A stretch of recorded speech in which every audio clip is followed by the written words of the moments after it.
नमस्कार दोस्तों, मैं डॉक्टर आर के शर्मा आपके सामने एक स्क्रीन शेयर कर रहा हूं जिसमें हम पहले भी अपन ने डिस्कशन किया है दोस्तों पथरी के बारे में। नॉर्मल जो पथरियां होती हैं, जो कौन सी दवाइयां, होम्योपैथी की दवाइयां किस समय लेनी चाहिए, उसका इंडिकेशन अपन बता रहे हैं दोस्तों। यहाँ पे ये दोस्तों जो किडनी है दोस्तों, यहाँ पे ये पत्थर के नुमा आकृति की ये पथरियां ऐसी पड़ी रहती हैं।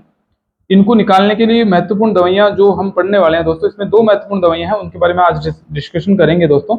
यहाँ पे अपन देख रहे हैं दोस्तों, ये गोले के अंदर अपन देख रहे हैं, ये किडनी रीजन होता है दोस्तों। ये किडनी से ये जो यूरेटर होता है, ये यहाँ आकर के ब्लेडर में अटैच होता है दोस्तों। यहाँ फिर यूरेथ्रा होता है दोस्तों। यहाँ किडनी में अगर कोई पथरी पड़ी है और उसकी वजह से कोई दिक्कतें आती है, तो वहां पे कौन सी दवाई का इंडिकेशन होता है दोस्तों, वो आज हम बताने वाले हैं दोस्तों। अगर यहाँ अपन चित्र देखें तो यहाँ पे अपन देखेंगे दोस्तों, जो पथरी का दर्द होता है दोस्तों, यहाँ इस रीजन में होता है, और पीछे अगर कमर में देखेंगे तो इस रीजन के अंदर पथरी का दर्द मिलता है दोस्तों। तो ये बहुत सीवियर टाइप का पेन होता है दोस्तों। कई बार हल्का हल्का दर्द भी होता है, लेकिन जब पथरी अपनी जगह छोड़ के यूरेटर में आती है तो दोस्तों वहां बहुत सीवियर पेन प्रोड्यूस करती है दोस्तों। ठीक है, तो मैं आपको दो महत्वपूर्ण दवाइयों के बारे में डिस्कशन करूंगा दोस्तों, जिसके सामने आपके स्क्रीन के सामने आपको दो दवाइयां दिख रही है दोस्तों, एक लाइकोपोडियम, एक सार्सोप्रेल। दोनों दोस्तों, ये दोनों पथरियां है ना, होम्योपैथी में राइट साइड की जो पथरी होती है, राइट साइड की यानी दाईं तरफ की जो पथरी होती है, उसमें उपयोगी होती है दोस्तों। इनको केवल दाईं साइड की पथरी में ही उपयोग लिया जाना चाहिए।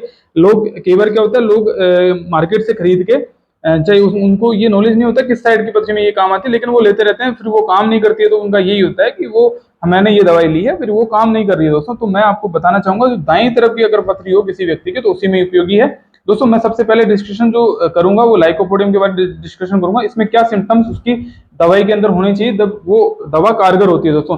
इसमें ये जो दवाई है, दाईं तरफ की जो किडनी स्टोन होता है उसी में उपयोगी है। साथ में इसमें जो पथरी है, पथरी के मरीज को पेशाब करने पर पथरी के दर्द में आराम मिलता है दोस्तों। ये जो लाइकोपोडियम का जो पेशेंट होगा, उसको पेशाब करने पर, अगर पथरी होगी किसी पेशेंट को, उसको पेशाब करने पर आराम मिलता है, तो दोस्तों इसका इंडिकेशन होता है। इसकी में जो ब्लेडर होता है दोस्तों, अपन ने पहले भी अपन स्क्रीन पे देखा, जो ब्लेडर है यहाँ पे, इस जो लाइकोपोडियम, इसके ब्लेडर के अंदर सूजन मिलेगी उसको।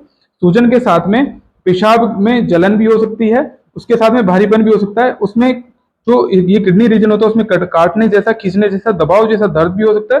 रात को लेटते समय बार बार पेशाब आएगी दोस्तों, उसकी तीव्र इच्छा होगी बार बार पेशाब करने की। जितना पानी पिएगा उससे ज्यादा पेशाब आएगा, ये इसका महत्वपूर्ण लक्षण होता है। पेशाब है ना दोस्तों, इसका पेशाब धीरे धीरे आता है। गुर्दे के क्षेत्र में दर्द जो होता है, उसमें पेशाब करने से आराम मिलेगा। पेशाब कुछ समय रखने पर उसमें जो तलछट होता है दोस्तों, इसका अगर लाइकोपोडियम का पेशेंट होगा, उसके पेशाब को किसी बर्तन में अपन को रखा जाए, पारदर्शी बर्तन में, तो वहां जो तलछट होता है दोस्तों, ये लाल कलर का हो जाता है दोस्तों। ये इसका महत्वपूर्ण इंडिकेशन होता है दोस्तों।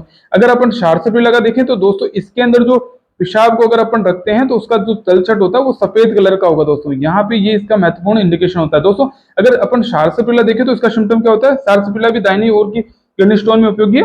पेशाब करने के पहले किडनी के जो रीजन होता है दोस्तों, वहां बहुत ज्यादा दर्द होता है, जो मूत्राशय तक नीचे की तरफ जाता है ना, ब्लेडर की तरफ। ठीक है दोस्तों, पेशाब के अंत में या पेशाब की आखिरी बूंद जब आएगी ना दोस्तों, इसके समय मूत्र मार्ग में बहुत ज्यादा सीवियर पेन होगा और जलन भी होगी। अगर बच्चों में अगर यदि पथरी होती है, तो पेशाब करने से पहले उसके पेशाब करते समय बहुत ज्यादा दर्द होगा दोस्तों। अगर इसके पेशेंट में, बच्चों में किसी में पथरी होती है दोस्तों, तो वो पेशाब करते समय उसके पहले बहुत ज्यादा चिल्लाएगा ना दोस्तों। ये बच्चों के अंदर काम आ सकती है दोस्तों। अगर ये इसका व्यक्ति अगर बैठ करके पेशाब करता है दोस्तों, सार्सोप्रेल का, तो पेशाब टपकता है, टपके टपके आते हैं दोस्तों। अगर वो बैठ करके करेगा, अगर वो खड़े होकर के पेशाब करता है सही, तो उसका पेशाब आराम से आता है दोस्तों ना। खड़े अगर वो बैठ के करेगा तो टपके टपके पेशाब आएगा, और वो खड़ा होकर के करेगा तो उसके पेशाब बहुत इजीली आएगा, है ना, खड़े होने पर।